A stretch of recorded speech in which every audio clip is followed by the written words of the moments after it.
6 rokov po vražde Jána Kuciaka novinári na Slovensku denne čelia slovným útokom politikov. Vy si nezaslúžite ani rešpekt, ani úctu, ani odpovede na vaše otázky. Vy ste obyčajní fašisti. Serebiakov, ty odovzdaj novinársky preukaz.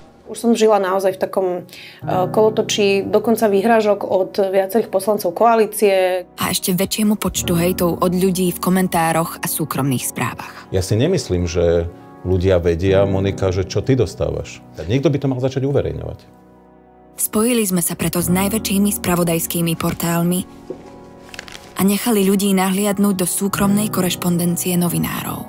Správy, ktoré nikto nechce čítať. Novinári denne dostanú toľko nenávistných správ, že by zaplnili celé noviny. Vytlačili sme ich, aby sme pomohli vytlačiť nenávisť zo žurnalistiky. Váš novinár je úplný debil. Žiadam o popravu obesením pre toho novinára. Možno sa raz nájde niekto, kto vystrieľa celú vašu redakciu. Zlatý holokaust. Mne z toho asi je celkom zle, akože toto čítať. Podobne reagovali aj ľudia, ktorí sa do novín začítali v knihkupectvách Martinus po celom Slovensku.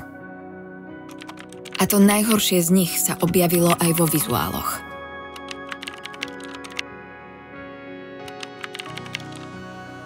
A noviny sa dokonca stali učebnou pomôckou na katedre žurnalistiky.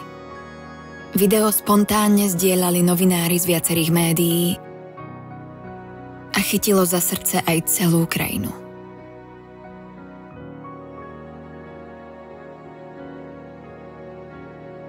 Mnohí dokázali, že si prácu novinárov stále vážia. Vyjadrite novinárom svoj rešpekt a pošlite im správu, ktorú si budú chcieť prečítať na rešpektnovinárom.sk.